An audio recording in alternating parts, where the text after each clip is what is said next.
Radio Rêve.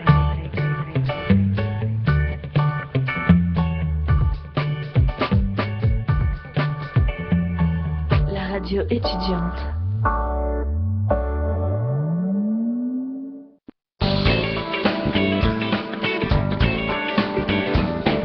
Restez cordiaux, messieurs, ce n'est qu'un débat. L'histoire nous montre qu'il faut être prudent à ce sujet. Maintenant, c'est absolument pas le même contexte politique. C'est Pompidou et Giscard en 73 qui nous ont mis dans la main des banques. Alors, qui pour le mot de la fin ? Bonsoir à toutes et à tous, et oui, c'est bien sûr le retour de Politiquement Incorrect ce soir, avec un débat assez large, avec deux sujets surtout, que vous entendrez au fil de cette émission. Alors, un premier débat, bien sûr, sur le droit du sol, on l'a bien entendu pendant l'actualité politique en ce moment, le droit du sol, l'affaire Leonarda, Hollande qui propose bien évidemment de rapatrier Leonarda mais pas ses parents. Alors évidemment c'est une vision un peu paradoxale, mais c'est toujours le débat qui est au cœur du droit du sol. Ensuite un débat bien évidemment sur le travail du dimanche, la place du travail aujourd'hui, la place des syndicats, du monde patronal aujourd'hui, et faut-il gagner plus pour... Travailler plus pour gagner plus, c'est la question qu'on se posera aujourd'hui, surtout qu'avec la question du RSA qui permet à beaucoup de personnes et aux aides de gagner presque autant qu'un smicard. Donc c'est le débat d'aujourd'hui. Voilà, ce n'est pas pour balancer quelque chose de méchant, mais c'est une réalité devant laquelle il faudra se pencher. Alors ce soir, pour m'accompagner, évidemment vous m'aurez reconnu, je ne suis pas Hugo, je ne suis pas Nicolas, je suis Marc. Je suis un peu moins calé sur ce sujet, donc j'ai laissé la place à d'autres personnes. Donc vous le connaissez tous, sur ma gauche, Nicolas Guedet. Bonsoir à tous et bonsoir à toutes. Le grand retour, le génie de l'Europe. Maxime, enfin il est revenu. Ouais. Voilà. Quand on peut, on vient. Voilà. Ensuite, Vincent, qu'on a déjà vu les deux la semaine dernière en tout cas, qui est venu. Donc Vincent, bonjour. Bonsoir. Et tout à l'extrême droite, bien évidemment. Anis qui est parti. Voilà, il est là, on est tous. On va essayer, malgré cette ambiance de bistrot, d'être un peu sérieux quand même. Bon, chers collègues, arrêtons les boutades de 2-3 secondes, partons un petit peu sur le sujet. Aujourd'hui, nous allons parler bien évidemment du droit du sol. On va essayer de pas trop empiéter sur l'émission de Robin qui viendra après, Cinebdo. On va essayer d'être concis, d'être rapide et surtout d'être cohérent. Alors, premier truc, le droit du sol. Alors, le droit du sol existe bien évidemment depuis un certain nombre d'années maintenant.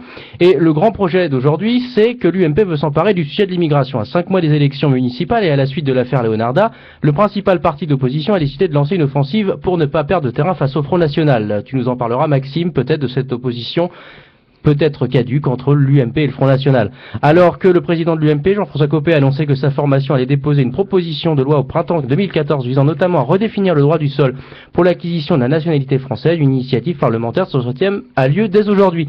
Alors, le député UMP qui a fait un peu parler de lui, c'est Guillaume Larrivé, dans Lyon, qui va déposer cette proposition de loi aujourd'hui, le 25 octobre, à l'Assemblée, préconisant des aménagements au régime du droit du sol. Alors, le droit du sol, je pense que vous savez tous plus ou moins ce que c'est. J'espère que nos débatteurs le savent. En tout cas, je pense que oui. Et surtout que ceux qui nous écoutent le savent. Mais alors, on va peut-être le rappeler. Le droit du sol, c'est ce qui permet à un enfant, s'il est né sur le sol français, de devenir automatiquement français, même s'il est de parents étrangers. Suite à ça, évidemment, dès 18 ans, une requête doit être posée pour avoir vraiment la nationalité française. Aujourd'hui, on veut revenir sur ce débat. Surtout qu'aujourd'hui, ce qui pose un petit peu la question, c'est la question de l'immigration, c'est la question de Leonarda qui fait un petit peu débat aujourd'hui. Du coup, on a une sélection qui est faite sur ce sujet de la part de l'État, puisque actuellement, en vertu du droit du sol, tout enfant né en France de parents étrangers acquiert automatiquement la nationalité française à sa majorité si il a vécu en France pendant au moins 5 ans entre ses 8 ans et ses 18 ans.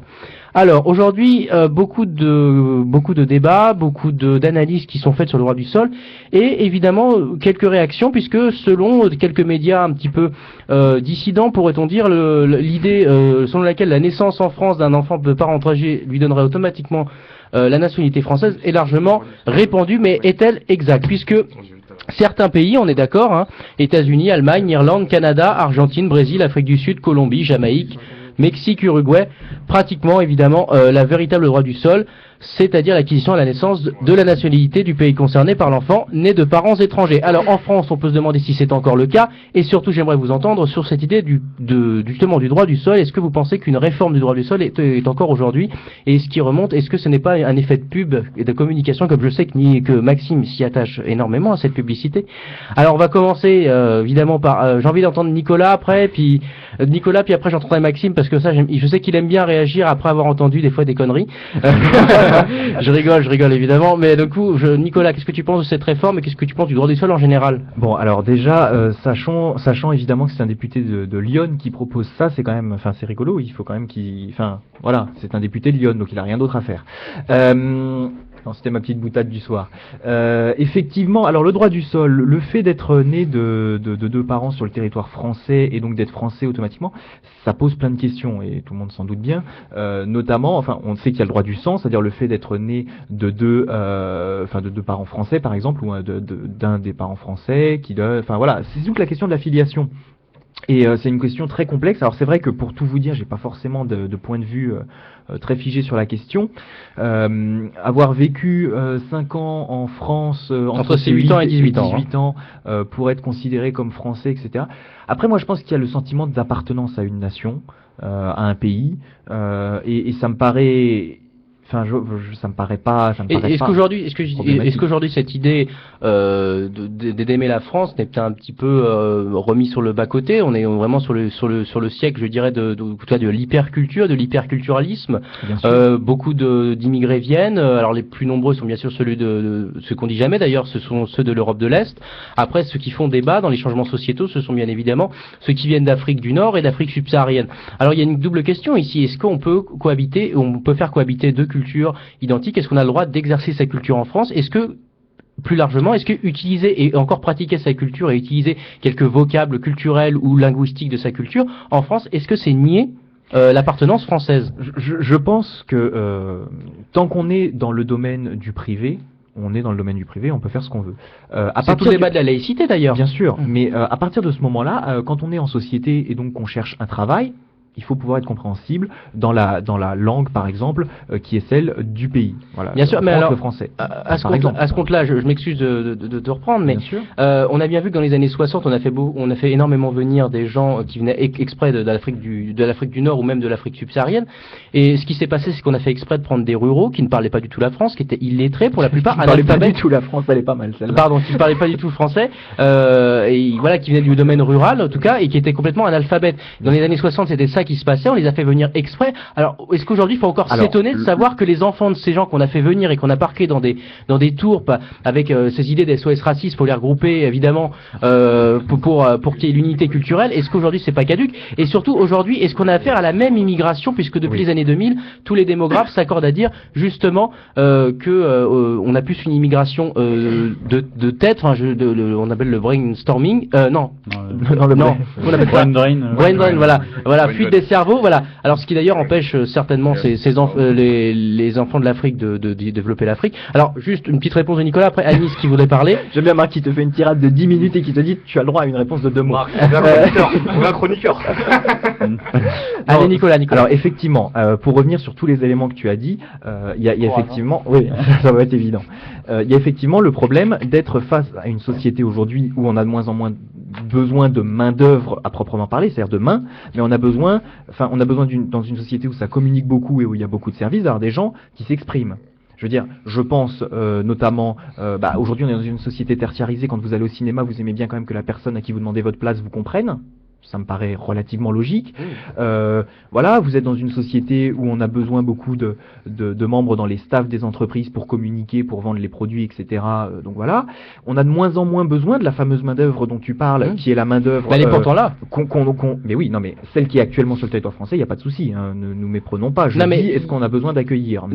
C'est l'idée d'État municipal. Il y a quand même le lieu dedans qui fait que le lieu dans lequel on vit influe généralement. C'est pour ça qu'aujourd'hui, il y a quand même cette idée idée justement de la France, de la culture française. Ils ont été élevés dans des lieux où leur culture a été élevée comme vraiment comme substrat de leur construction. Alors c'est vrai qu'aujourd'hui, la question se pose.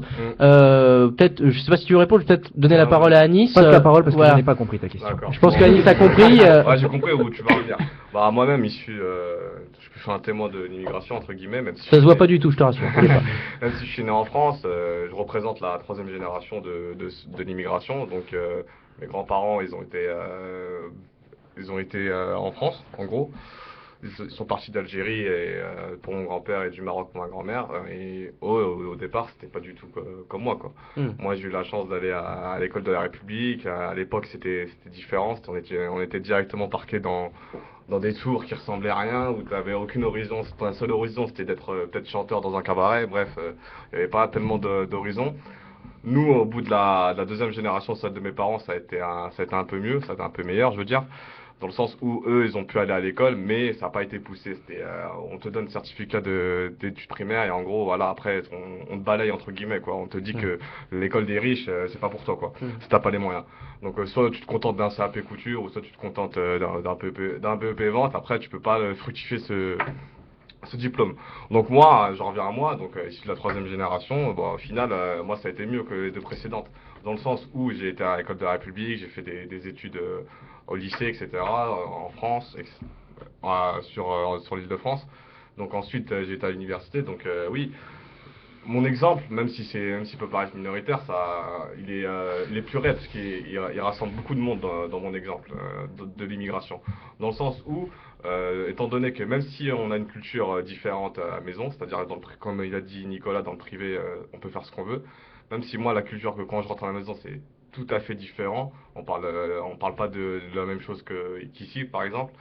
Et on peut faire cohabiter cette acculturation entre les deux cultures. Et après, c'est à l'individu propre, c'est à l'agent de manier les deux cultures dans des situations diverses. C'est un jeu d'équilibriste qu'il faut faire toute sa vie, en gros. Donc, faut le faire dans le bon moment. Faut pas faire le rebeu dans un univers, on va dire, plutôt universitaire, et faut pas faire l'inverse aussi. Donc, au final, tout ça pour dire que l'immigration, voilà, comme tu as dit Marc, tu voulais en revenir à ça, ça a été un petit peu hypocrite parce que on a été une terre d'accueil et du jour au lendemain, depuis une vingtaine d'années, on dit oh c'est bon, stop l'immigration, maintenant il faut que vous rentrez chez vous. Ouais, mais pour les petits enfants de ceux qui ont bien été accueillis et pour les enfants qui ont réussi tout simplement, on fait quoi pour eux en gros. Donc après, faut savoir que chaque destin il est propre, chaque destin il est peut-être propre, mais après c'est à soi-même de montrer sa volonté. Oui, on voit plutôt que vous payez un petit peu les frais justement de la politique des années 60, ça, j'en suis à peu près d'accord. C'est juste qu'aujourd'hui, la question, justement, je vais donner peut-être la parole à Vincent, mais est-ce qu'il n'y a pas un problème justement de ces deux cultures qui peuvent cohabiter dans le domaine familial et dans le domaine privé, je dirais, mais est-ce que c'est pas la société de par non pas la culture et les religions, mais sur le biais des ségrégations de l'urbanisme qui fait qu'on cantonne et qu'on sépare plutôt et qu'on crée justement par la SOS et ces organismes-là, justement la différence à l'autre et l'idée de développer sa propre culture contre celle de la terre d'accueil. Est-ce que tu as peut-être quelque chose à dire là-dessus et plus généralement sur le droit du sol? Je pense qu'il faut surtout faire très attention entre la sphère publique et la sphère privée. Disons qu'il faut laisser une grande liberté à la sphère privée où chacun choisit sa culture et la façon dont il la pratique. Et voilà, mais après, disons que c'est difficile parce qu'on a vraiment imposé beaucoup de règles à la sphère publique tout en laissant une grande liberté à la sphère privée. Et disons qu'aujourd'hui, on a ces deux choses qui rentrent un peu en conflit. Et selon moi, après, dans ce débat-là, il y a aussi beaucoup l'aspect électoral qui rentre en compte. Par exemple, on voit que c'est parti d'une jeune fille, Leonarda, dont les deux parents sont des immigrés illégaux. Et on voit Jean-François Copé qui a fait un certain raccourci avec justement tout ce que ça entraîne pour l'immigration légale ou les descendants d'immigrés légaux qui étaient venus pour travailler dans les usines françaises. D'ailleurs, cette question, justement, tu parlais de migrants illégaux. C'est vrai que ce qui pose aussi le débat et qui fait que ça fait le buzz un petit peu, comme on peut dire aujourd'hui, c'est que d'un point de vue constitutionnel et du droit international, la notion de migrant illégal n'existe pas. C'est-à-dire que chaque personne a le droit de se déplacer d'un pays à un autre. Est-ce qu'il y a du coup cette uniformisation des mesures ou plutôt cette constitution à l'Europe, à l'international, joue pas beaucoup? Maxime, par exemple, sur cette uniformisation, il y a peut-être quelque chose à dire. C'est-à-dire que dans les pays, c'est pas tout à fait la même chose. Et puis peut-être revenir sur ce qui a été dit sur le droit du sol. Ouais, alors dans l'ordre, parce qu'il y a beaucoup de choses qui ont été dites.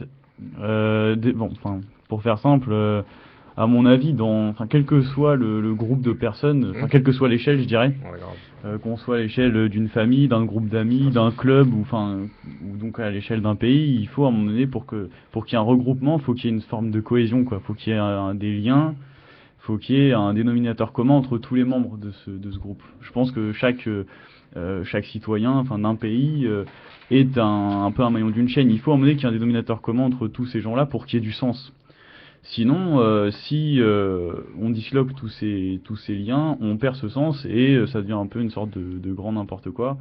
Et donc c'est pour ça, à mon avis, pour la France, ou d'ailleurs quel que soit le pays, si on respecte un minimum la notion de nation, et que je sache, même si on a tendance un peu à diaboliser le nationalisme, on repose encore sur un système politique basé sur les États-nations. Il faut qu'il y ait des choses, il faut qu'il y ait un socle commun. Donc évidemment qu'on puisse se comprendre, donc on parle la même langue, faut qu'on puisse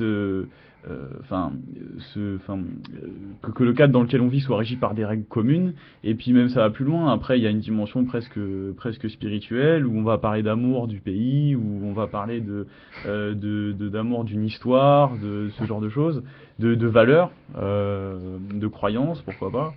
Et c'est vrai que pendant les 50 dernières années, il y a vraiment eu de grands bouleversements en France. Il y a une espèce d'accélération où, comme tu l'as rappelé, il y a eu vraiment des vagues d'immigration très très importantes. Je crois que sans précédent en France. Oui, dans les 30 en c'était termes plus de important, quantité, oui. même si l'immigration c'est un phénomène constant, quoi.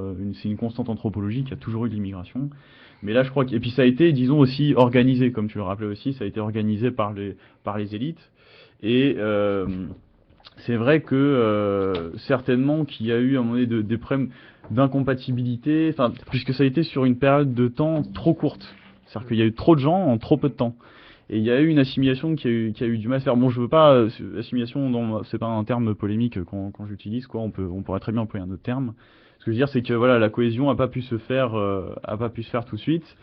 Plus l'influence d'un certain nombre de groupes, d'organisations. Vous avez parlé des SOS Racisme, où là, je crois que c'est Anis, tu disais que aujourd'hui, t'en as un peu marre de voir que, parce que peut-être tu faisais référence à ces gens-là qui, alors qu'il y a quelques dizaines d'années, il y a 20 ans, 30 ans, ils disaient, je sais plus exactement, 20 ans je crois, ils disaient que, non, attends, Un peu plus, que ça, je dirais, plus, oui. ouais, Dans les années 80, je pense. Ouais, voilà, Ouais, donc plus 80. de 30 ans.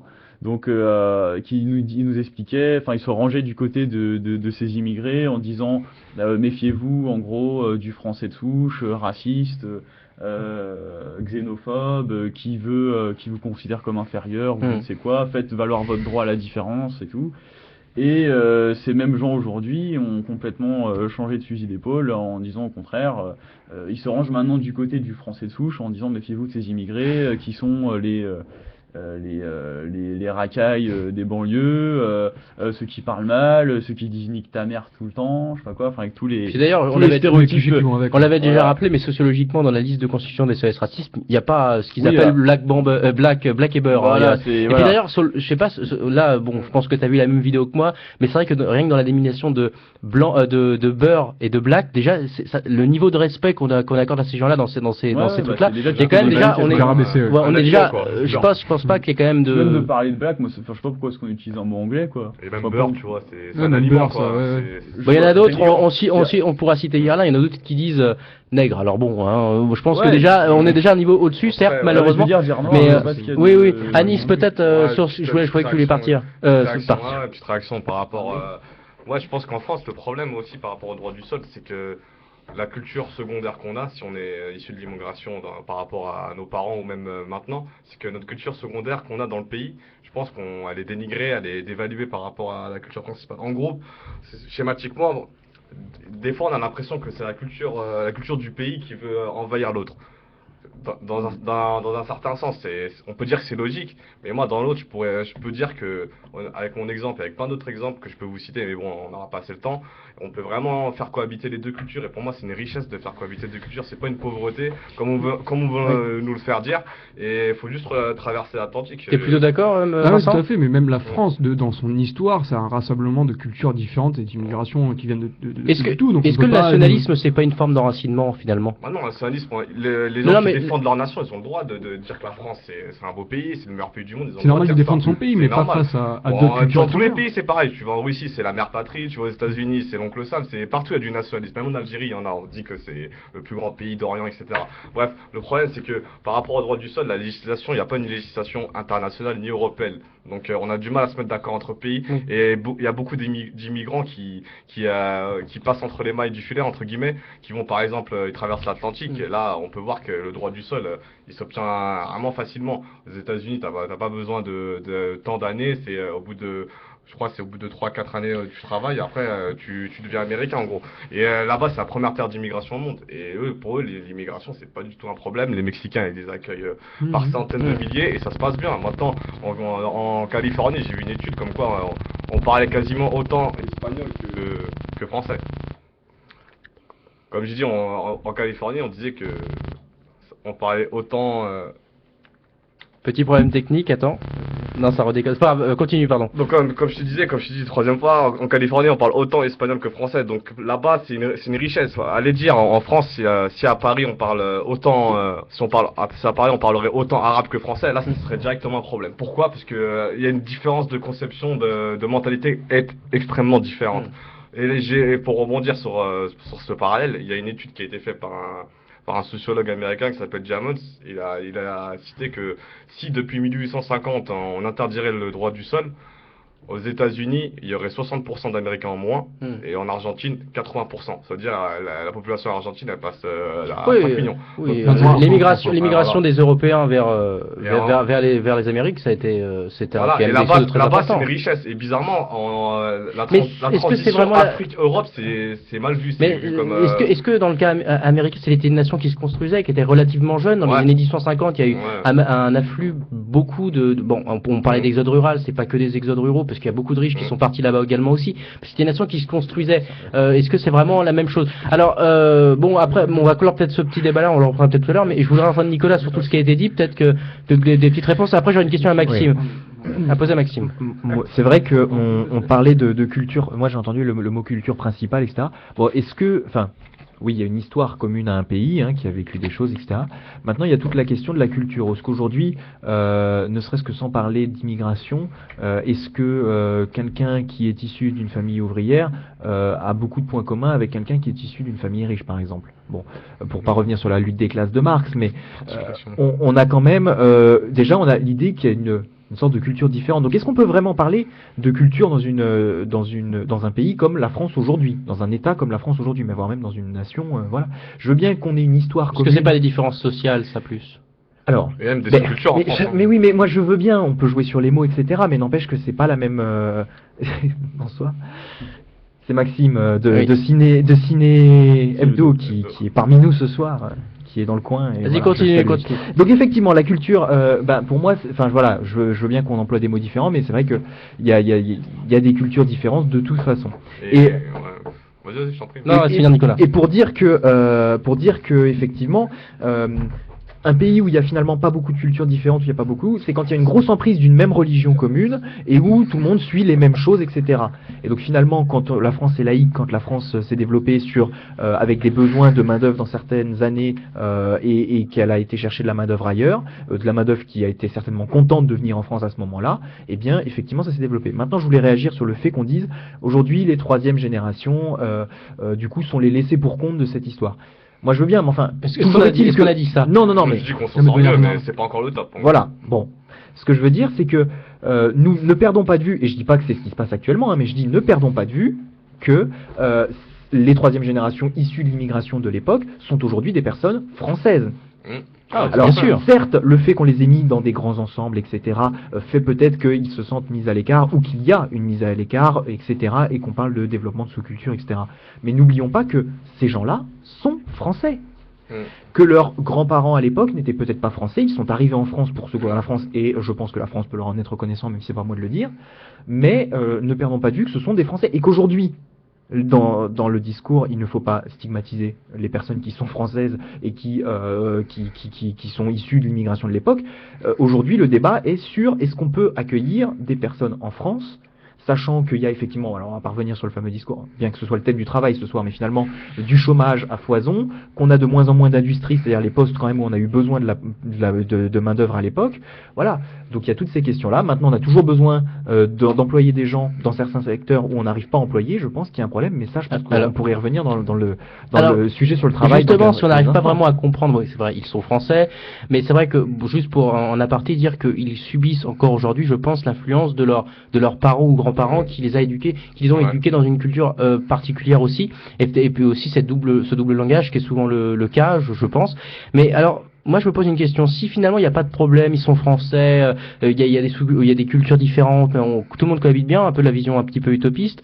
Je me demande au final, qu'est-ce qui fait problème? Moi, j'ai l'impression que, comme l'a dit d'ailleurs Kémy Sébat, dont j'aime bien citer les œuvres, qu'il dit toujours le meilleur rempart au mondialisme, c'est l'enracinement. Alors, il l'entend sous le fait culturel, bien évidemment, ou sous le fait religieux. Alors, est-ce que, là, je vous posais la question à Maxime, parce que je pense que sur ces questions-là, ça peut l'intéresser. Est-ce que l'enracinement est justement c'est cette idée de défense de sa culture, de l'enracinement, et pas la plus grande justement attaque vis-à-vis du mondialisme, et c'est peut-être pour ça justement qu'on en stigmatise autant les effets aujourd'hui.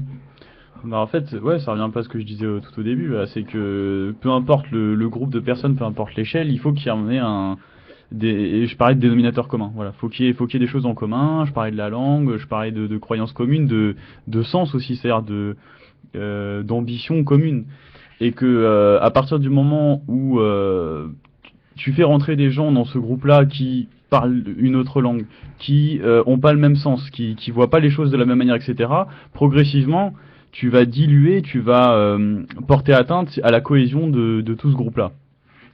Donc c'est à mon avis la même chose à l'échelle d'une nation, et que le nationalisme, c'est d'une certaine manière la défense de cette cohésion. Et ça permet justement de faire en sorte que chaque membre de cette communauté, de cette grande communauté, soit une maille de cette chaîne, et qu'il agisse local mais qui pense global, et que chacun fasse ça à son niveau. Pour moi, c'est un peu ça. Enfin, si je devais défendre le nationalisme, c'est ça que je dirais, quoi. Après, le nationalisme, oui, dans une certaine manière, il peut être très bien, ça peut être une très bonne idée. Mais après, moi, je pense qu'il faut pas oublier. On joue sur les termes de toute façon. Ouais, voilà, quand on parle de nationalisme, c'est par rapport aux termes. Après, chacun a un jugement de valeur, chacun est libre de faire comme il veut.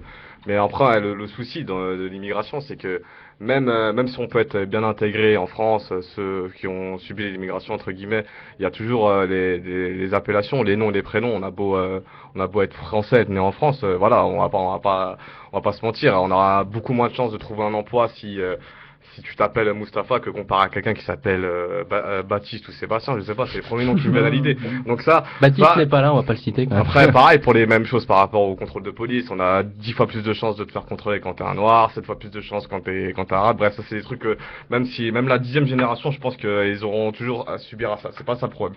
Le problème au fond, c'est on nous diabolise l'immigration maghrébine, mais voilà, l'immigration de l'Europe de l'Est et de l'Europe centrale, elle a aussi des conséquences catastrophiques. On peut parler des Roms entre guillemets, mais voilà, je pense que faut pas dire que c'est plus les Maghrébins, les Subsahariens qui s'intègrent mieux que les Européens. Donc une réponse un peu là-dessus, mais c'est bon, qui va peut-être te paraître un peu vague, mais moi j'imagine vraiment voilà, un pays qui fonctionne, quelle que soit l'organisation, ça fonctionne toujours de manière un peu pyramidale. Et la base est à l'image du sommet, parce que c'est le sommet qui donne l'impulsion vers le bas. Ça va toujours dans ce sens-là. Et si à un moment t'as au sommet une bande d'enculés, si tu veux, c'est elle qui va organiser tout du début à la fin. Donc, à partir du moment où tu as au sommet de l'État, tu as des gens qui dirigent la barque et qui vont pas forcément, qui font du sabotage eux-mêmes sur leur propre bateau, c'est normal que toute la galère aille, tu vois, et tout ce que tu décris là, c'est ces conséquences-là que tu subis toi au niveau local. Et à un moment donné, tout ça vient d'en haut, et que peut-être demain, si on a la chance, alors là je vais être aussi un peu utopique, mais si demain on a la chance d'avoir, c'est peut-être pas si utopique que ça, parce que la France ça n'a pas toujours été comme ça, mais si demain on a des élites, disons, un peu plus intègres, parce que ce que je crois, c'est qu'aujourd'hui, ceux qui nous gouvernent, en fait, on se met un tel chaos qui cherche aujourd'hui à nous monter les uns contre les autres par tous les moyens, pour justement qu'on évite au moment de l'effondrement, de leur tomber dessus, quoi. Mm. Donc qu'on se casse la gueule entre nous au lieu de leur casser la gueule à eux, en gros. Et si demain on a une équipe un peu plus performante, et ça sera pas difficile, je suis persuadé que voilà, si le sommet va un peu mieux, c'est progressivement ça suivra au niveau de la base.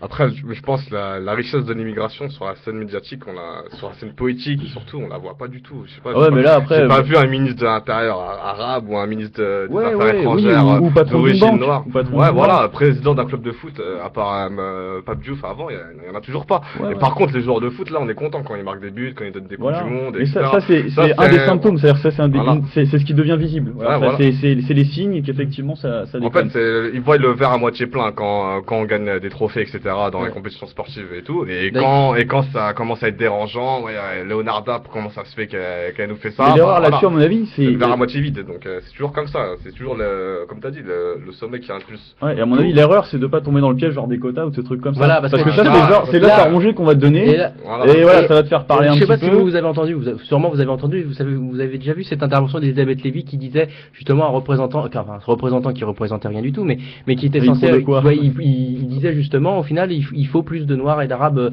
dans les médias. Et puis Elisabeth Lévy évidemment elle a dit ouais mais s'il y a trop de, si on veut plus de noirs il y a trop de quoi.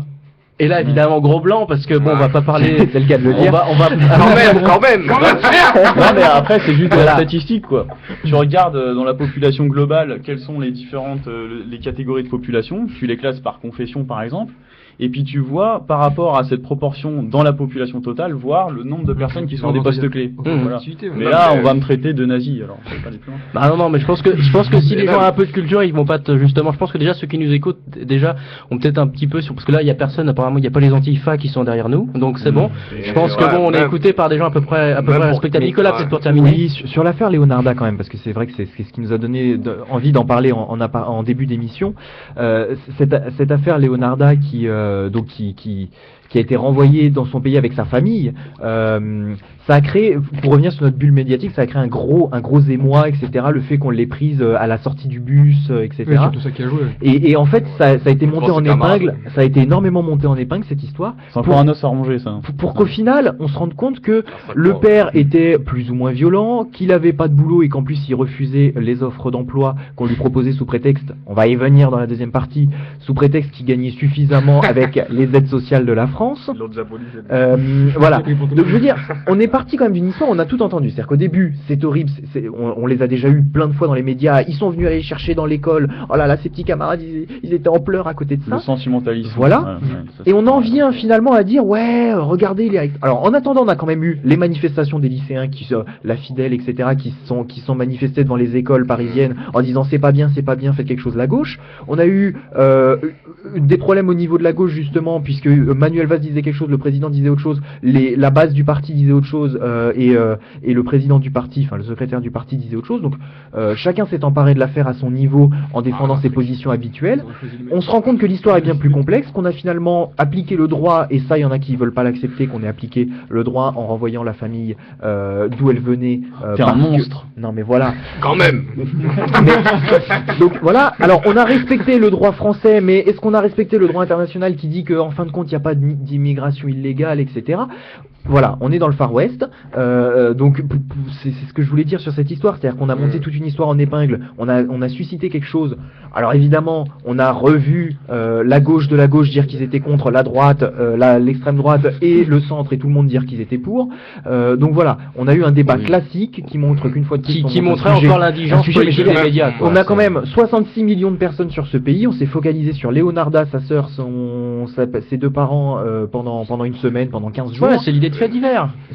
Non mais voilà, et on a encore une fois l'effet BFM TV qui s'est mis en route sur cette histoire pour dire que ça crée effectivement tout un débat autour du droit du sol, de savoir, alors voilà, la droite, enfin Copé a trouvé son petit bataille de cheval, son petit cheval de bataille pardon, À l'endroit, c'est mieux.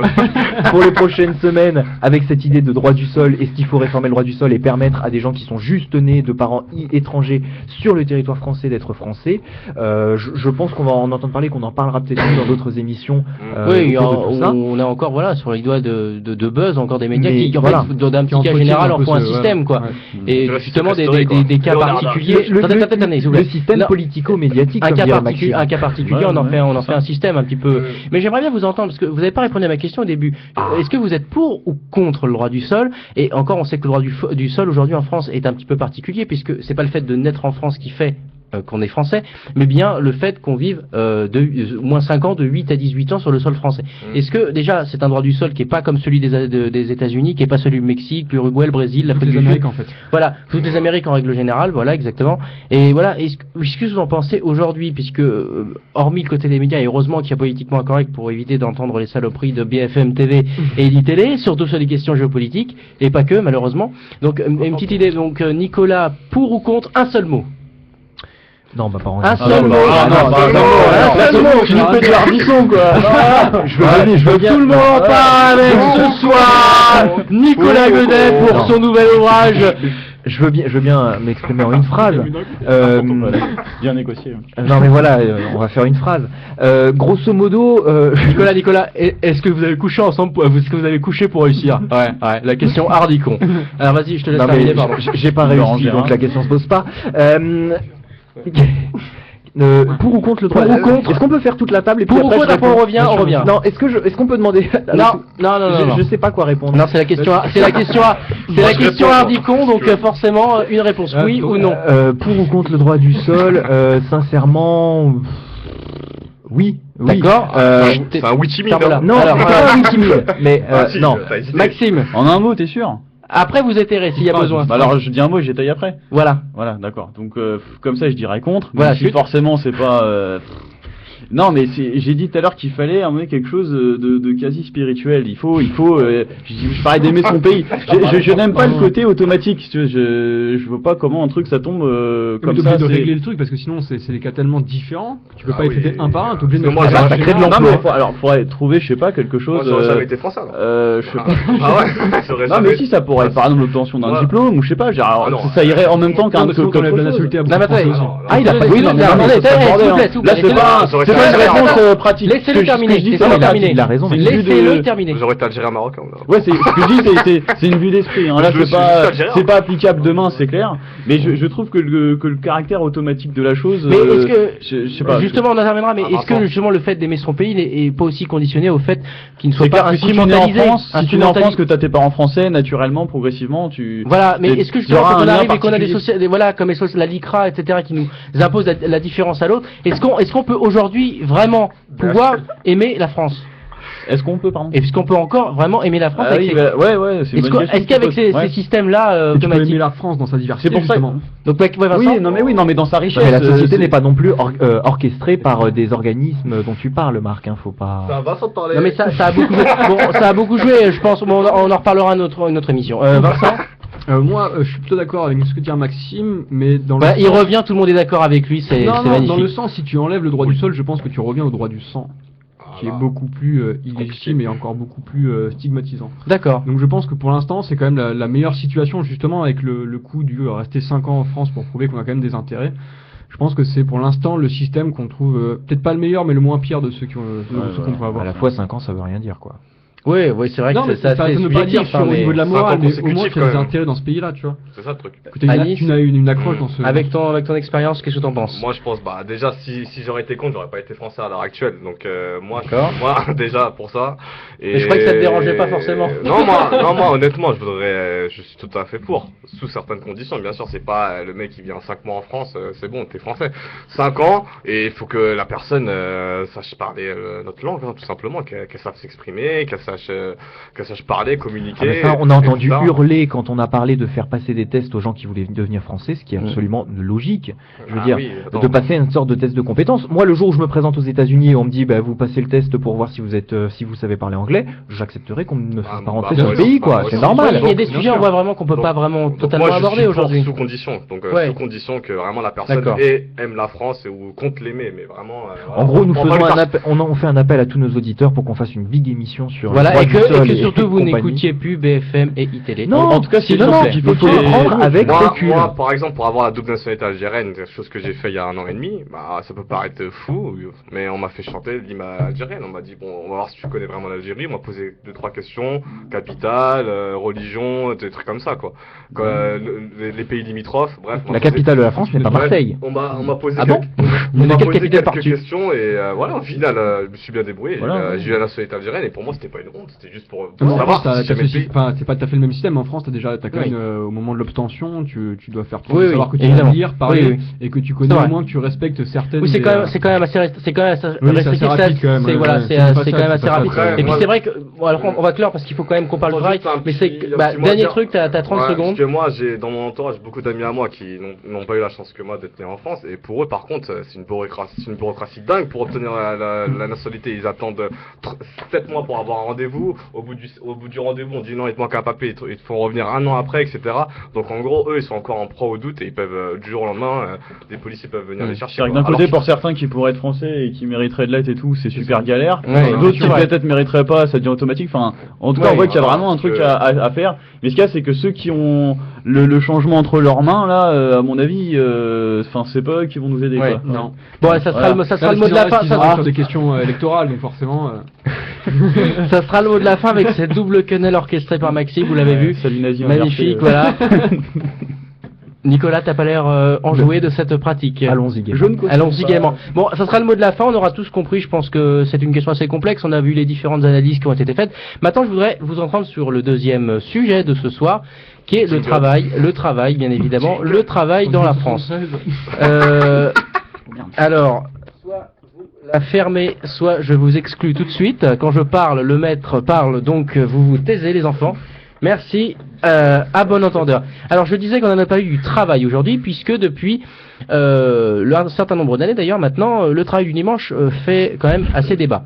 Alors, le synopsis de tout ça, Nicolas pourra nous en dire déjà quelques mots, c'est que depuis un certain nombre d'années, voilà, ça posait énormément de problèmes, et surtout cela est parti de Castorama, puisque Castorama n'a plus le droit d'ouvrir le dimanche, et les magasins de bricolage d'ailleurs n'ont plus le droit d'ouvrir le dimanche, contrairement à d'autres comme Ils comme ouvrent quand Truffaut. même. Oui. Et juste pour dire qu'aujourd'hui, voilà, par exemple, des sociétés comme Leroy Merlin n'ouvrent plus le dimanche. Alors, pour ou contre le travail le dimanche, Alors. et surtout quels enjeux? Voilà. Alors en fait, effectivement, on a eu un débat, et d'ailleurs ce débat est aussi intervenu au moment où on a dit à certains magasins sur les Champs-Élysées qu'ils allaient devoir fermer plus tôt, etc. Donc on s'inscrit vraiment dans des combats de syndicats généralement. Hein. Je veux dire, c'est quand même pas le petit employé, enfin le petit employé ou le grand employé, mais je veux dire l'employé X ou Y qui a dit moi je suis pas d'accord, on va créer un débat autour de ça.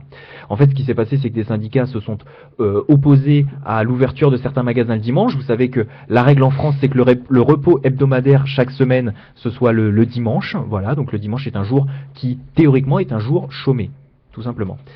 Et ce qui s'est passé, c'est que les syndicats se sont donc rebellés pour certains, en disant mais c'est quand même pas normal. En plus, il y a certaines situations. Donc là, on est toujours sur des situations, c'est-à-dire qu'on parle d'un sujet général, le travail le dimanche, à partir de situations précises, et notamment le fait que dans certains magasins, on a dû forcer, j'imagine, des gens à travailler les dimanches, alors que, enfin, certains étaient pour et d'autres contre, et on leur a dit, bah écoutez, vous serez là dimanche prochain, et voilà. Donc ça a dû partir de ça. Certains syndicats n'étaient pas d'accord. Donc du coup, il y a eu des plaintes qui ont été déposées, et des jugements qui ont fait que, effectivement, Castorama a été prié de fermer ses magasins le dimanche. Alors ils ont dit oui, mais regardez, les magasins qui vendent des fleurs, ils ont le droit d'ouvrir. Donc voilà, donc ça a créé tous les mois autour de Leroy Merlin, autour de tout ça. Et donc les enjeux principaux, c'est quand même le fait que dans ces magasins-là, donc on a des étudiants qui travaillent. Les étudiants, on se doute bien que s'ils travaillent le dimanche et qu'on leur interdit maintenant de travailler le dimanche parce que c'est fermé le dimanche, ils risquent ils risquent de plus avoir ce boulot-là puisque ça occupait quand même une grosse partie de leur contrat. Quelqu'un qui a un contrat à 20h et qui fait, je sais pas moi, 10h le dimanche, forcément, on risque de supprimer ces contrats-là et de faire tourner les employés autrement. Donc ça crée tout un problème sur les emplois étudiants. D'autres nous diront que ça ne fait que reporter, et que ça peut créer de l'emploi, enfin, ou changer la dimension de l'emploi et créer peut-être des CDI pour d'autres catégories de personnes. Mais bon, il y a cette première question de l'emploi étudiant. Bon, finalement, on est une radio étudiante, on peut en parler. Ensuite, il y a d'autres enjeux. C'est la question aussi de l'inégalité qui peut compter aujourd'hui, puisque quelqu'un qui accepterait de travailler le dimanche et autre qui serait pas, qui accepterait pas, pour des raisons quelconques d'ailleurs, de travailler le dimanche, serait vraiment discriminé d'un certain côté. Et, Oui. et je me posais toujours la question, alors on n'en parle jamais dans les médias, mais je me demande pour ceux qui sont encore en France, qui sont catholiques, chrétiens, etc. Est-ce que vraiment c'est un petit peu la baisse du fait religieux qui permet Alors, l'avènement du mercantilisme aussi? Il y Donc, a Maxime, je pense que tu as envie de répondre à ça. Ouais, mais attends. On est dans une société, bon, déjà qui est laïque, hein, ne l'oublions pas, envers le catholicisme comme Oui, mais la envers liberté toutes de les autres culte, religions. c'est ta fête. Certes. Bien. Une fois qu'on a dit Quand ça, même. une fois qu'on a dit ça, il faut donc savoir quand même qu'aujourd'hui, je n'ai pas malheureusement le chiffre, la proportion de gens travaillant le dimanche est quand même relativement faible. Bon, on est bien d'accord, on ne peut pas arrêter le travail le dimanche. Le péage, il faudra bien que quelqu'un soit dans la petite cabine, la police, les pompiers, les hôpitaux, les hôtels, on ne les arrête pas le dimanche. La restauration. La restauration. Je rappelle juste, entre parenthèses, petite promotion personnelle, que dans la restauration, on n'est pas payé double le dimanche. Hein, c'est Ouais. fin de parenthèse. Alors si Ça, vous, ça, si vous ouais, voulez ça, tester ça, Nicolas, il travaille au Novotel. Voilà. Ah, on va y aller. Hein. Voilà. Donc, dans la restauration, tu n'es pas payé double le dimanche. Je ne sais plus où j'en étais. Oui, voilà. Donc, pour dire qu'on n'arrêtera pas le travail le dimanche, qu'il existe ce travail. Bon, qu'on a fait une règle de dire que grosso modo on ne travaille pas le dimanche dans les administrations, sauf les postes qui touchent à la sécurité, à l'astreinte, on ne travaille pas le dimanche. Dans le domaine du spectacle, il y a quand même du travail le dimanche. Dans le secteur du tourisme, il y a du travail le dimanche, etc. Maintenant, effectivement, la règle commune, c'est de dire bon, bah, le Carrefour, il est fermé le dimanche. Bon. Je pense que ça touche au rythme de vie, ça touche à notre société. Je pense que les gens, c'est un service, voilà, et que la question doit se poser Mais là. même sur la question familiale, ça se Non, pose mais aussi. Hein, c'est Qu'on vrai soit bien que... d'accord. Non, Quand on remet je- en cause le travail le dimanche et qu'on dit on ne va plus travailler, c'est interdit de travailler le dimanche. Moi je veux bien, à partir du moment où on ouvrirait le travail le dimanche, on ne remet pas en cause le fait que chacun a le droit à son repos hebdomadaire par semaine. On est dans une société où on a sacralisé le dimanche, notamment à partir du fait religieux. Maintenant, est-ce que ça doit être le dimanche ou d'autres jours? Voilà. Je pense que les gens ont le droit à un Oui. week-end. Je vous rappelle que la loi en France, c'est 35 heures de repos hebdomadaire par semaine. C'est-à-dire que vous ne pouvez pas enchaîner. Enfin, Non, de travail. non, 35 heures de 35 travail. heures de repos hebdomadaire. C'est-à-dire qu'en fait, Ah, d'accord. vous cumulez 24 heures de repos et les 10 ou 11 heures de travail maximum. Et rapidement, sur la après je journée. voudrais donner la parole à Nice, Nico. Oui, oui. Donc ce qui signifie que grosso modo, vous avez une journée et demie minimum de repos par semaine. D'accord. Hein. Donc voilà. Et je pense que, alors dans certains domaines, la question se posera jamais. Je veux dire, il n'est pas question de faire travailler les facteurs le dimanche, on s'en fout. Que le courrier soit distribué 6 jours sur 7, je pense que ça suffit amplement et que chacun ait le même rythme. Ça, me paraît logique. ça dépend des Maintenant, secteurs. Il y a des questions Voilà. autour de tout ce qui est commerce qui peuvent se poser et je comprends que ça se pose. Maintenant, ceux qui n'ont que le dimanche pour faire les petits Ouais. travaux chez eux, On c'est va- peut-être normal qu'on leur offre. Voilà, on va attendre Anis maintenant peut-être sur cette question-là, après je viendrai sur Maxime et Vincent. Moi, je pense Champs-Élysées, sur les Champs-Élysées, là, le Sephora qui a été fermé, la majorité de ceux qui travaillent dedans le dimanche sont des étudiants.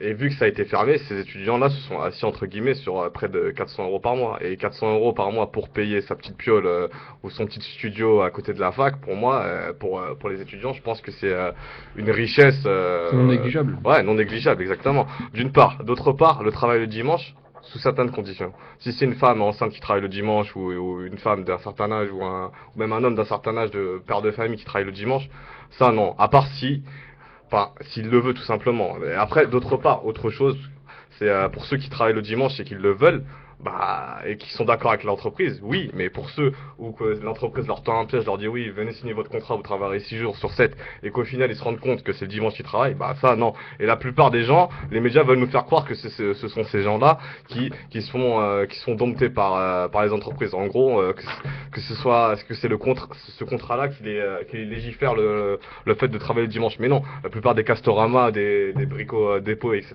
des Leroy Merlin, ils sont ouverts le dimanche. Pourquoi? Parce qu'il y a déjà d'une part, il y a beaucoup d'étudiants qui travaillent dedans. D'autre part, c'est une source de revenus non négligeable. Et d'autre part, honnêtement, moi, les travaux, on les fait quand? Si on travaille Les jours de repos des autres. Si on travaille 6 jours sur 7, on les fait quand? Moi, je sais que mon père, par exemple, il kiffe aller le dimanche, c'est sa sortie dominicale, d'aller à Leroy Merlin, acheter une échelle et revenir, par exemple. Donc oui, c'est tout le débat de savoir si c'est du volontariat ou si c'est imposé au final. Voilà. Après, le problème, c'est que il y a certaines entreprises, elles profitent trop de la situation. Bien sûr. C'est-à-dire, par exemple, par exemple, je pense à des grandes chaînes de restauration rapide, Quick et McDo, et les horaires qu'ils te font faire le dimanche, j'ai travaillé au McDo. Déjà, j'ai jamais été payé double, ça c'est faux, ça c'est un mythe qu'on a fait. Non, qu'on c'est a... vrai, juste les jours fériés quand tu as Ouais, un an voilà. d'ancienneté. Donc en gros, le truc, tu En gros, j'ai jamais été payé double, et les horaires qu'on te fait faire, c'est va faire un 18h, 23h à Clichy-sous-Bois, tu vas avec 3 caisses. Crois-moi, tu pleures, Donc- tu gagnes 30 euros, mais tu pleures. J'aimerais rentres, t'es maintenant massacré, entendre Vincent peut-être sur voilà, est-ce que c'est plutôt voilà juste t'entendre là-dessus sur volontariat, imposition, en fait, est-ce que maintenant les gens qui vont travailler le dimanche c'est forcément des volontaires ou c'est imposé par justement cette discrimination au travail?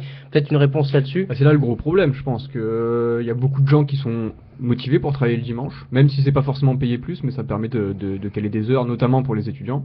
Et le problème, enfin, je pense que sur cette base-là, tout le monde est d'accord. Le problème, c'est justement la question du volontariat. Voilà, je pense que c'est compliqué parce qu'il faudra instaurer une clause dans le contrat qu'il faut pas discriminer les personnes qui veulent pas travailler le dimanche. Et Bien le problème, sûr. c'est que tu as beaucoup de ça. patrons Et qui pourtant vont c'est le cas, profiter, oui, c'est le justement. cas justement. Donc c'est pour ça que là, en tout cas, les syndicats se rebellent et ne veulent pas de ça. Bon, Makim, maintenant j'aimerais t'entendre sur justement, on a parlé beaucoup du travail, de citer de discrimination ou pas, ou est-ce que c'est du volontariat ou c'est imposé par le système. Maintenant j'aimerais bien savoir si, au final, on parle beaucoup des gens qui travaillent, mais ceux qui ne travaillent pas et qui ont un parent, par exemple, qui va travailler dimanche, est-ce que dans ce cas-là, il n'y a pas une rupture d'un point de vue familial, du lien social qui peut se créer? Et est-ce que la place de l'entreprise ne serait pas trop omniprésente vis-à-vis de la famille? Est-ce qu'il y a une cassure aujourd'hui de la famille? Est-ce qu'il y a une cassure du culturel? Est-ce qu'il y a une cassure justement de la qualité, comme le dirait Guénon? Ouais, tiens, parlons de Guénon. Si on réfléchit sur un plan philosophique à la notion de travail, normalement le travail, c'est l'homme travaille pour satisfaire ses besoins.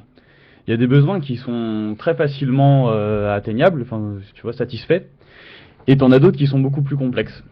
Et pour satisfaire ces besoins, ça nécessite du travail. Donc c'est-à-dire que tu vas fournir des efforts et que ça va te prendre du temps. Sachant que tes efforts et ton temps, c'est quelque chose de limité puisqu'on est des mortels, quoi. Et donc c'est intéressant de réfléchir à cette notion-là et de voir comment elle a évolué dans le temps. Et moi, ce que je constate, c'est que, en fait, pour moi, on peut remonter, justement, tu parlais de cassure, on peut remonter carrément à la Révolution française, quoi. C'est-à-dire que le monde du travail, le travail avec un grand T, quoi, a connu vraiment une grosse perturbation à ce moment-là, puisqu'on est passé d'un système traditionnel qui était le système des corporations, où chaque métier était organisé en corporation. Il n'y avait pas de marché du travail, ça n'existait pas. Le marché du travail, c'est laisser justement transformer les artisans, les ouvriers, les travailleurs en, comme on dit aujourd'hui, ressources humaines. C'est-à-dire que la Révolution française, c'est ça, c'est la prise de pouvoir des puissances d'argent sur le politique et sur le traditionnel.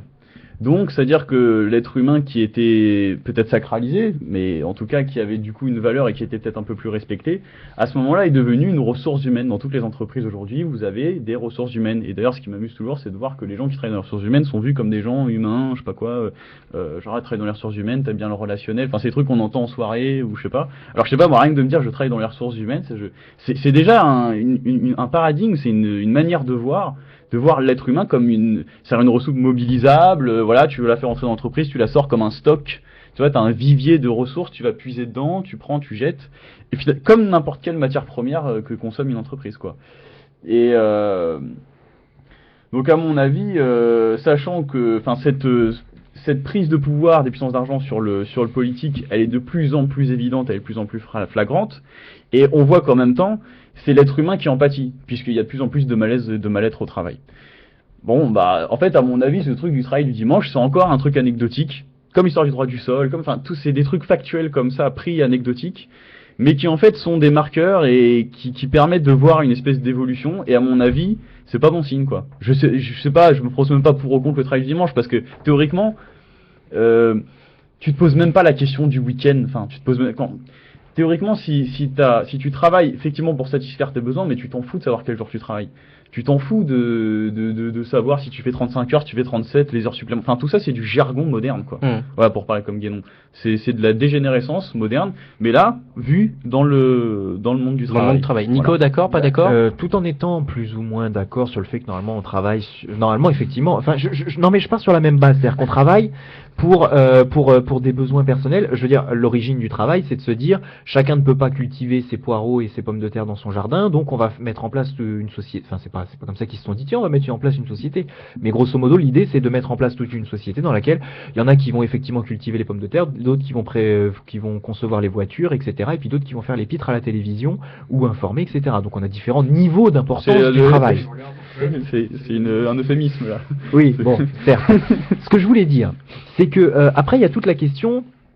Pour moi, je tiens à l'organisation après de la répartition de son temps. Et notamment, tu parlais à l'instant des 35 ou 37 heures, on s'en fout. Je pense que ça a un intérêt, une importance de répartir son temps. Alors personnellement, je prône cette idée de répartir son temps en 3 fois 8, c'est-à-dire 8 heures de sommeil, grosso modo, 8 heures de travail, enfin 7 ou 8 heures de travail, plus le temps de trajet, etc. Donc voilà, de répartir son temps en plusieurs pôles, loisirs, etc.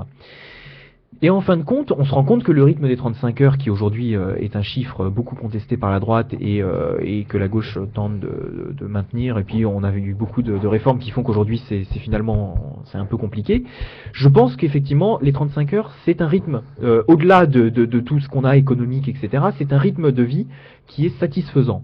Voilà. C'est-à-dire que quand on travaille 35 heures par semaine, on a un rythme de vie qui m'apparaît satisfaisant.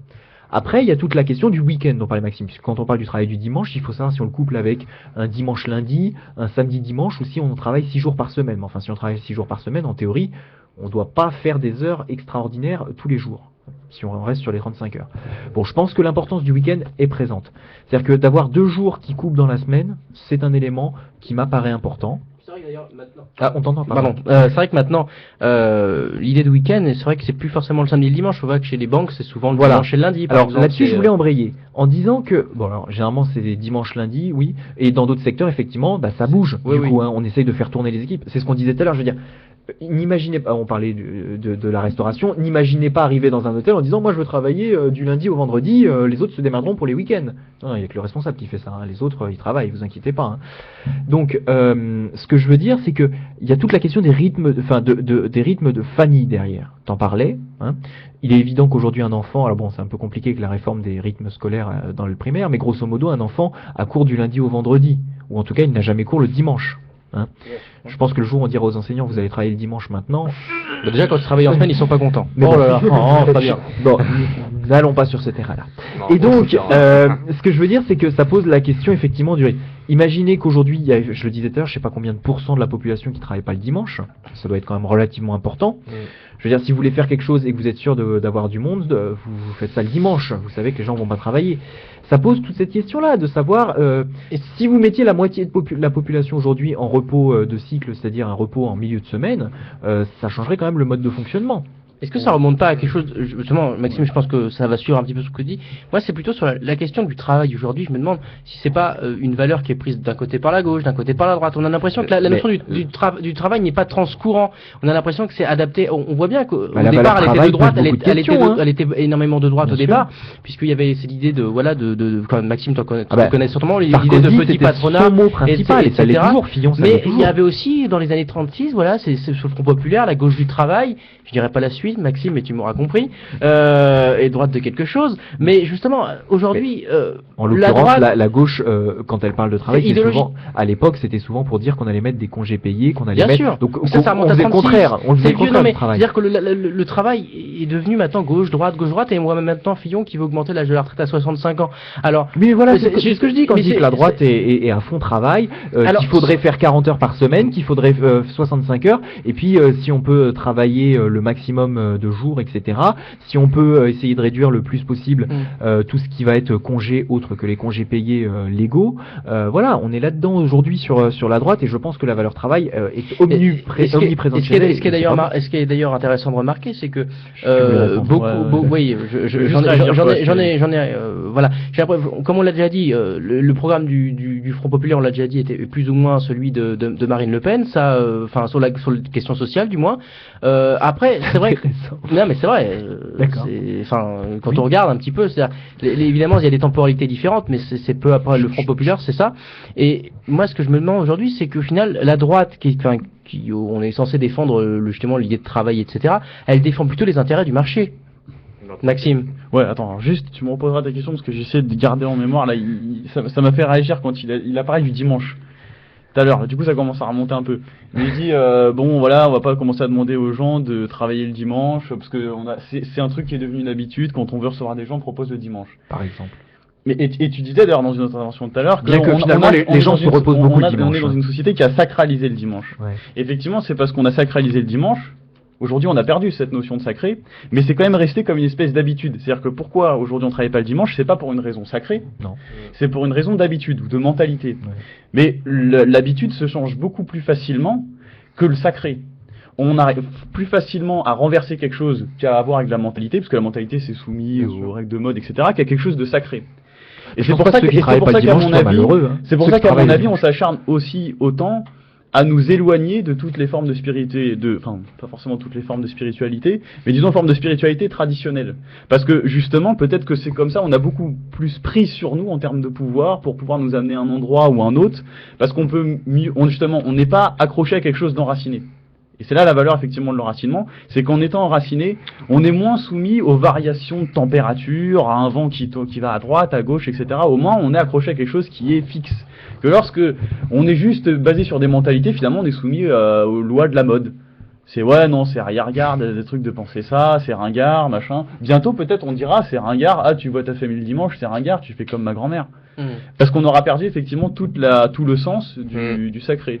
Mais C'est juste, oui, mais c'est vrai qu'on a un C'est- système aujourd'hui en France où on travaille du lundi au vendredi, quoi. Oui, donc en fait, le travail, c'est une question surtout idéologique aussi. Et Bien du sûr. coup, repose-moi ta question là.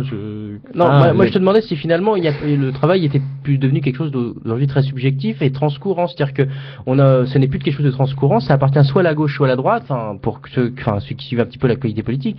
D'un côté la droite qui fait la retraite peut-être à 65 ans, la gauche qui nous dit finalement faut aider les travailleurs immigrés, la droite qui dit faut défendre les patrons. En fait, il y a une cassure encore de la notion de travail aujourd'hui et du coup c'est désacralisé parce Ouais, qu'avant mais il y avait quand même une la idée, gauche et la droite institutionnelle, l'UMP, le PS, c'est deux mâchoires qui nous mâchent quoi. Je veux dire, alors ils donnent l'impression de s'affronter, mais en réalité ils nous précipitent chacun à leur niveau dans le même précipice quoi. D'ailleurs on voit bien qu'il y a une forme de constance depuis plus de 50 ans maintenant qu'ils se répartissent le pouvoir, que au niveau du libéralisme, au niveau de ce genre de pratiques qui remonte encore une fois à la Révolution française, les mouvements des Lumières, c'était rien d'autre qu'un mouvement libéral qui s'est poursuivi, qui s'est c'est prolongé. l'historienne dont tu parles d'ailleurs. Marion Sigaud, par exemple, les travaux de Marion Sigaud sont très éloquents à ce sujet. Et voilà, on a aujourd'hui, que ça soit je veux dire, comment est-ce qu'on peut croire encore aujourd'hui que le PS est socialiste quoi, je veux dire, comment s'il peut encore s'appeler comme ça? C'est la défense Oui, des acquis sociaux, c'est c'est libéral quoi? C'est ils maintenant. protègent les trucs, ils sauvent les entreprises, les ouvriers, ils sont de quel côté ou enfin. Rien qu'à voir les conseillers qui entourent Hollande, j'avais déjà fait ça, une émission là, du coup, à montrer que parmi les conseillers de Hollande, on avait, je sais plus, 60% qui étaient issus des banques. Là, et le mec qui dit mon ennemi c'est la finance. Enfin bref, c'est un travail qui a déjà été Vincent, fait. Vincent, peut-être pour réagir sur la question idéologique, après on passera la parole à Anis quand même, qui a pas beaucoup Oui, parlé de ce idéologique, sujet. on peut prendre l'exemple des 35 heures par exemple.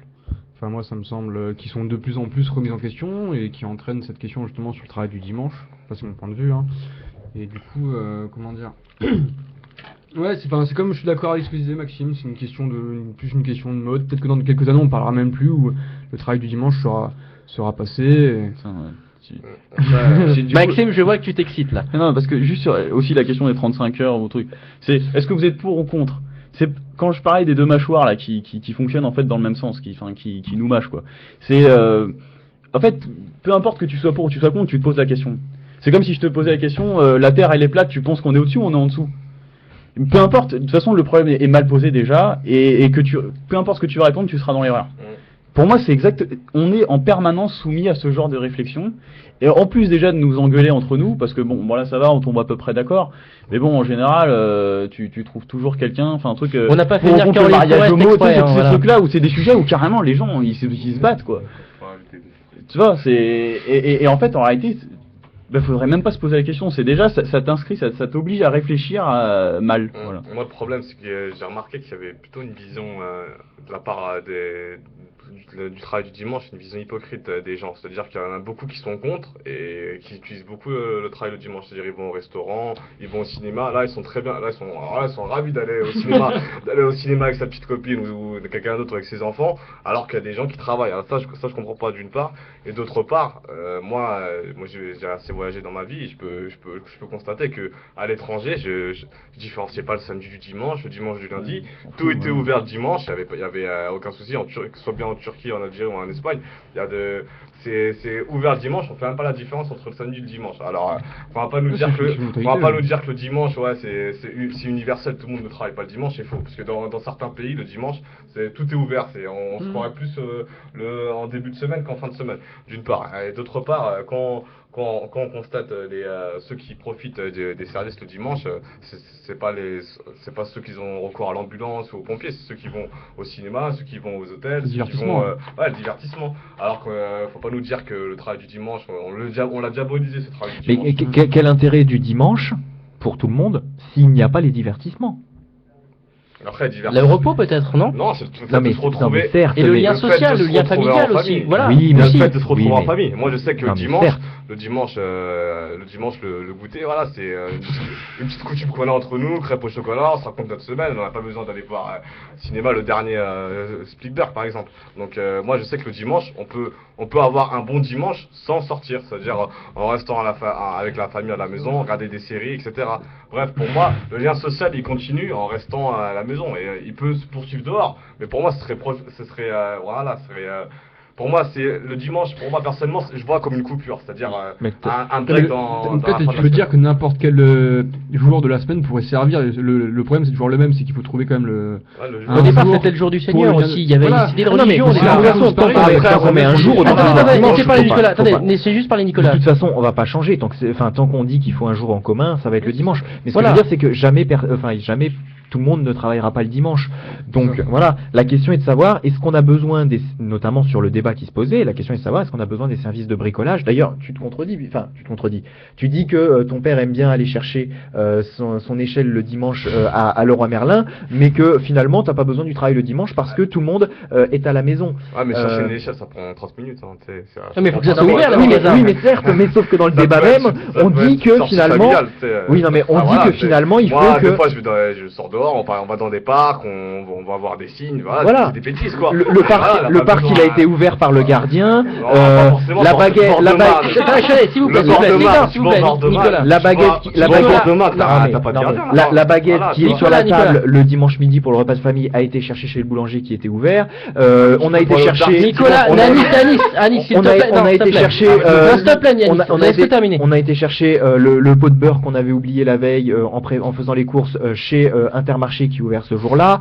On a passé la barrière d'autoroute pour aller chez les amis.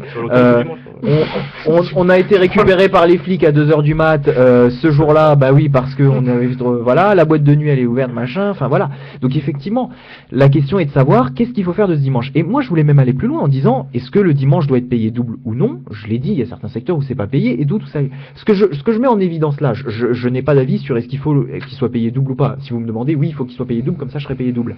Mais bon, est-ce que finalement, voilà, je veux dire, vous avez votre fameux autre repos hebdomadaire dans la semaine. La question c'est de savoir qu'est-ce qu'on fait des inégalités. Marc qui est en train de détruire le studio. Qu'est-ce qu'on fait des inégalités dans cette histoire entre celui qui est payé double et celui qui ne l'est pas? Entre celui à qui on l'impose et celui qui a le choix de travailler le dimanche. Et j'irai même encore plus loin dans mes questionnements pour lesquels je n'ai pas de réponse, je vous le dis tout de suite.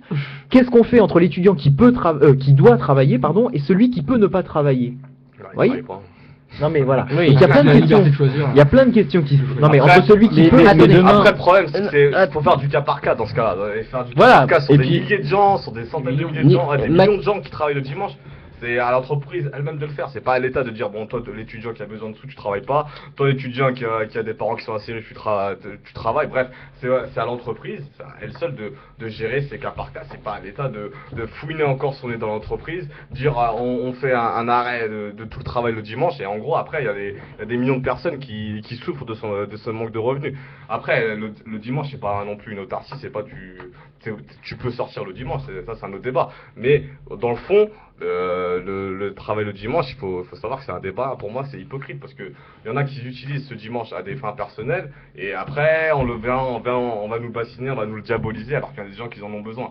Après moi je dis c'est à l'individu lui-même, voilà, c'est peut-être une vision individualiste méthodologique, mais c'est pas la société d'exercer une sorte de grosse pression sur lui pour qu'il n'ait aucune psyché pour prendre une décision. Donc en gros c'est à lui seul de prendre la décision en connaissance de cause. Là, ce que tu dis, c'est un peu un contresens en même temps, parce qu'on venait de dire qu'il y a justement certains services qui étaient ouverts. Si tu veux laisser le choix à l'individu, il faut que tout soit ouvert pour que lui-même choisisse. Ah, il y a beaucoup de boulots qui ne sont pas ouverts le dimanche, donc le choix est vite fait, donc l'individu peut pas choisir. Non, mais après, les services principaux, par exemple, ambulance, urgence, etc., il faut que ça soit ouvert. J'aimerais bien qu'on entende Maxime, juste Anis, avant, il nous reste à peine 10 minutes, j'aimerais bien qu'on entende Maxime quand même, qui voulait peut-être l'ouvrir, et j'aimerais bien après vous poser une question sur cette définition, on n'aura pas le temps, je sais pas ce que vous préférez, de dont vous préférez parler, syndicat ou l'idée justement entre le SMIC et justement les aides, on verra ça tout à l'heure, mais Maxime, peut-être avant de démarrer. Ouais, c'est juste parce que Nicolas t'a posé la question, les inégalités, qu'est-ce qu'on fait pour l'étudiant et tout, qui a pas assez d'argent, je sais pas quoi, et je voulais lui dire qu'il se rassure que de toute façon bientôt les étudiants pourront travailler la nuit, parce que pourquoi pas ne pas démocratiser le travail de nuit pour tous, l'égalité pour la tous. différence entre Alors le on pourra dimanche et travailler la nuit, c'est que le soleil ne se couche pas le dimanche. Oui, mais il ça fait c'est pas ton de nuit repère à le toi, dimanche. mais quand Voilà. les repères justement ne sont plus partagés par tout le monde parce que justement on a perdu cet enracinement et tout, tes repères sont pas les mêmes, puis au nom de l'égalité chacun ses mais bien repères. sûr. Donc tu vois, après tout le monde aura le droit, ce sera le travail pour tous la nuit, je sais pas quoi, on passera même ça que sous forme d'égalité, ça sera un progrès. On aura une étude pourrie qui nous le expliquera travail que la l'être nuit, humain- les Attends, 3-8, les 3-8 on nous c'est pas sortira rien. des études pour nous expliquer que l'être humain en fait peut dormir que 3 heures par nuit, tu vois. Pour moi c'est le sens, c'est la continuité de ce qu'on est en train de vivre. Et vu que justement plus personne n'a aucun repère je dirais fiable, c'est-à-dire un repère qui en est à résister à l'épreuve du temps. En fait, tout ce qu'on a est vraiment juste propre à notre idéologie moderne qui dure que depuis un siècle ou deux, quoi. Et à partir de là, on pourra nous faire croire tout et n'importe quoi. Et moi, pourquoi pas demain? Je veux dire, ce truc de travailler la nuit, alors vous aurez un roulement, il y aura les emplois. T'es du jour ou t'es de la nuit? Et puis, Carrefour sera ça va ouvert. pas révolutionnellement, ça existe déjà, Maxime. Non, mais je disais Non, mais- démocratiser. Non mais je sais que tu veux démocratiser, mais sauf que que tu veux pas. À Carrefour, Mais- tu pourras y aller à 4h du matin, tu pourras y aller à 5h du matin, Bien sûr. tu pourras, je sais pas moi, t'auras peut-être des restos, et puis je sais pas, pourquoi pas vivre la nuit, je sais pas, prendre Bah, un resto non, mais- avec des copains et tout à 5h30 du mat. Je sais Non pas. mais la société de nuit existe déjà, je voudrais quand même attirer l'attention quand même. Non mais il y a des en activités de rappelant- nuit, mais non, je parle que les activités du jour soient plaquées sur les activités de la nuit. non. Tu vois. Ce que je veux dire c'est que moi je veux bien, on se focalise sur l'histoire du dimanche, bon généralement du week-end, mais du dimanche, en disant c'est vrai qu'aujourd'hui la société dans son ensemble ne travaille pas le dimanche. Mais au niveau des rythmes du travail dans la semaine, je rappelle quand même, mine de rien, que bon, on a toujours notre histoire des pompiers qui sont toujours là 24h sur 24 à rouler. Je rappelle qu'on a toute l'industrie automobile où il y avait quand elle existait encore en France, mais il y avait les 3-8 et pas que l'industrie automobile, dans plein d'industries puisqu'on ne peut pas arrêter les machines la nuit parce que c'est trop compliqué. Je rappelle qu'il y a tous ceux qui travaillent très tôt le matin, je pense à toutes les entreprises de ménage, mais également à beaucoup d'entreprises, je pense à la Poste parce que je connais un peu cette entreprise, où les gens commencent dès 5 ou 6 heures du matin, on est quand même sur un rythme relativement tôt. Je pense à tout le monde du loisir qui fonctionne à partir de 18 heures, bars, restaurants, etc., boîtes de nuit, cinéma, qui fonctionnent bien jusqu'à minuit, voire toute la nuit en ce qui concerne les boîtes de nuit.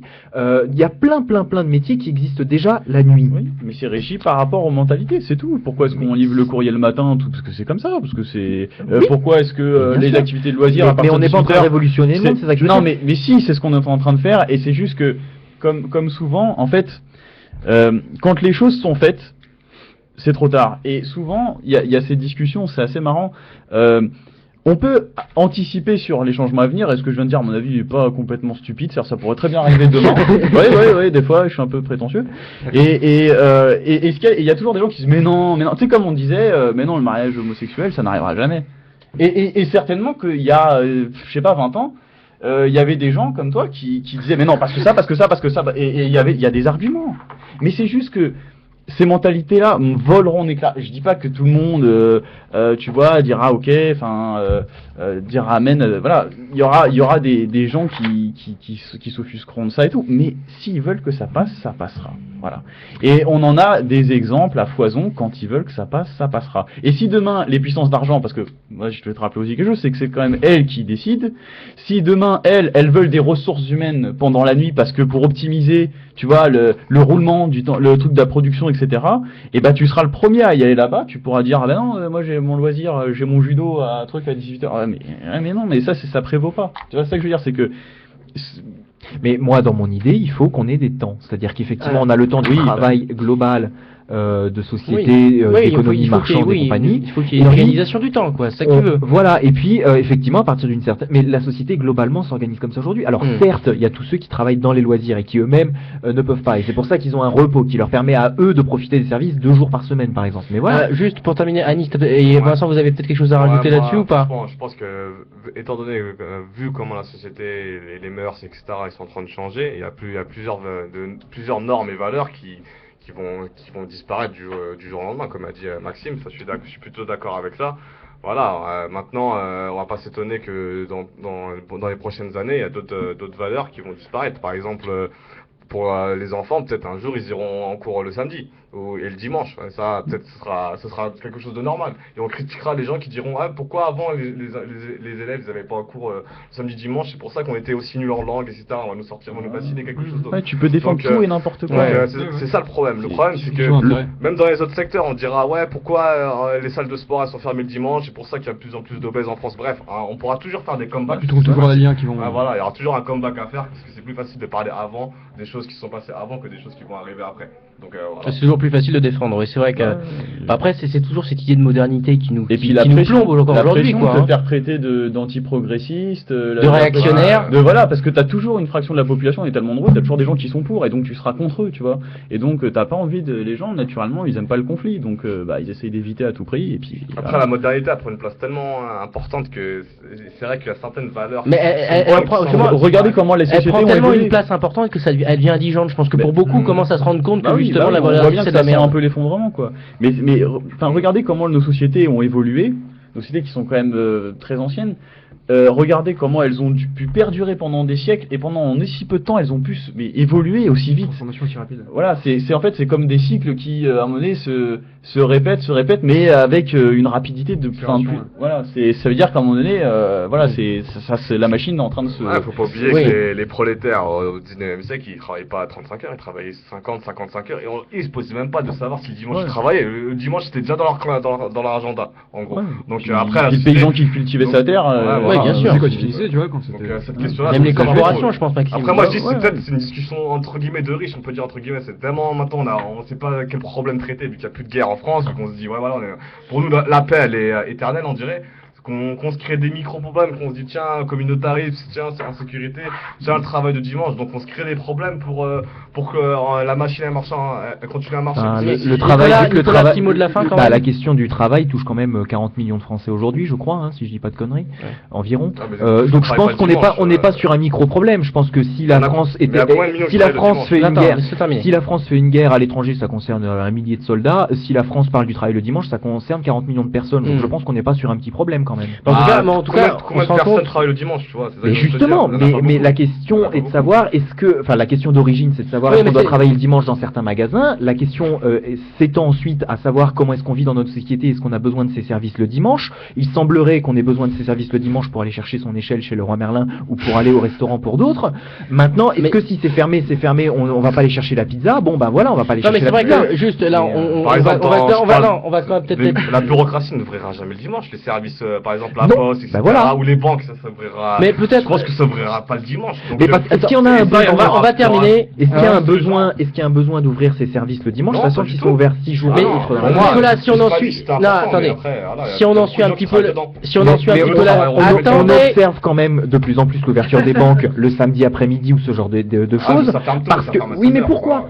Parce que les autres jours les gens travaillent, donc ça sert à rien d'aller chercher qu'elles soient ouvertes. Non, mais on voit. De toute façon, Nicolas, tu disais que pour l'instant c'était pas sur ces domaines-là. On voit très bien qu'avec le temps ça change, il y a une rapidité vraiment invraisemblable aujourd'hui. Et finalement, peut-être que l'ouverture du travail le dimanche est peut-être le début de la pyramide dont parlait Maxime au début de l'année. C'est-à-dire au départ on part d'une petite brèche et puis ça s'étend de façon pyramidale et du coup ça va se développer. Peut-être qu'on est au début justement du travail tous les jours. On est peut-être au début du travail, du mercantilisme quotidien et peut-être ce que c'est ça. Alors je pense qu'on est déjà dedans, mais surtout que ça se poursuit et que ça s'accentue avec le temps. Donc ça sera quand même le mot de la fin. Je pense qu'on a bien parlé de ce sujet. Je vais juste dire un petit mot pour la fin, mais c'est rapide. Vas-y. Oui, parce que c'était juste pour réagir aussi à ce que disait Alice. Mais pas de réponse parce que... Quand même. Je pense pas que ça implique forcément de réponse. Mais bon, si après il veut réagir... Bah dépêchez-vous alors. Mais voilà, ce que je veux dire, c'est que ce qu'il disait que finalement, peut-être que c'était un peu une discussion de riches, ou enfin, pas forcément de riches, mais disons de... un peu de pourri gâté, parce que voilà, en gros, on n'est pas dans les guerres et tout, et c'est vrai, mais...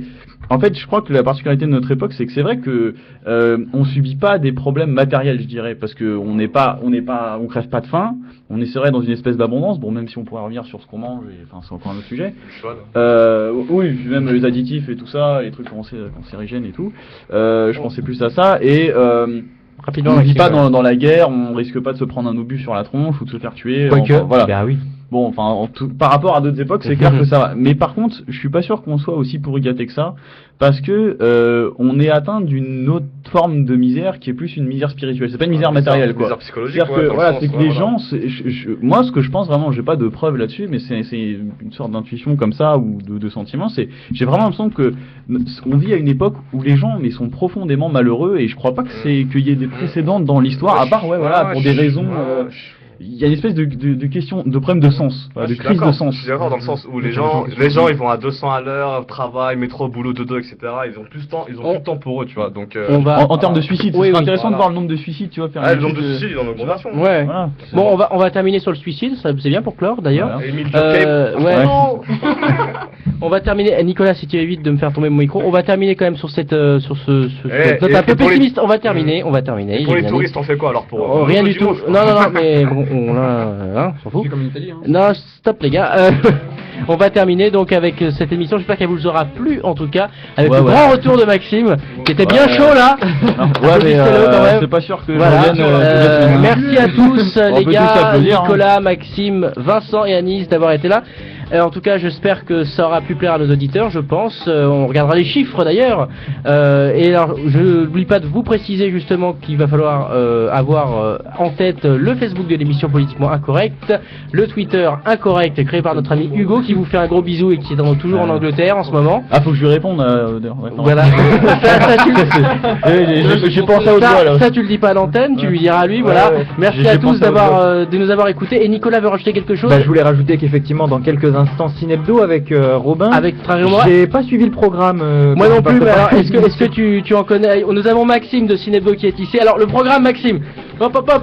Alors dans les films de la semaine, nous avons Gravity, nous avons Malavita et nous avons un film que j'ai présenté à Maxime. Sur les Cristeros. Oui, voilà, sur les Cristeros. Un film censuré en France, donc... Il y aura du lourd. Il y aura du lourd, voilà, pour vous manger un petit peu ça dans le cul. Alors, on va terminer cette émission. C'est toujours excusez-moi sur cette note politique, c'est incorrect justement. Allez, on va passer le micro à Robin qui va passer. Je vais juste faire une petite quenelle en fait. En soutien à Dieudonné en fait, parce que c'est quand même fou ce qu'il a réussi à faire dans les plus hautes sphères de l'État et tout. Tout le monde veut l'interdire. Il y en a qui disent que c'est un salut nazi inversé. Voilà. Et franchement, ils ont de l'imagination. Donc, c'est quand même fort. Le gars, ça c'est de la vraie dissidence, puisque le mec, il les fait vraiment chier. Un dissident qui n'est pas diabolisé, c'est pas un dissident. Voilà, là, on va essayer de se débrouiller parce que les dissidents vont peut-être se faire dégager par ci. Voilà, j'en suis un nazi inversé. Voilà. En rajoutant, bien évidemment, mangez-la pour vous profondément dans le... Allez, salut à toutes et à tous, j'espère que vous aurez aimé cette petite digression à la fin qui nous amène dans le voie de... On ne sait pas si on sera en direct la semaine prochaine avec Maxime vient nous faire. Je pense que le GSA va nous plomber là, donc voilà, on sera pas là. Donc dans 2 semaines avec un sujet sûrement sur le syndicalisme, je vous salue et je vous fais des gros bisous. Salut à tous et passez un très bon week-end et de très bonnes vacances. Salut.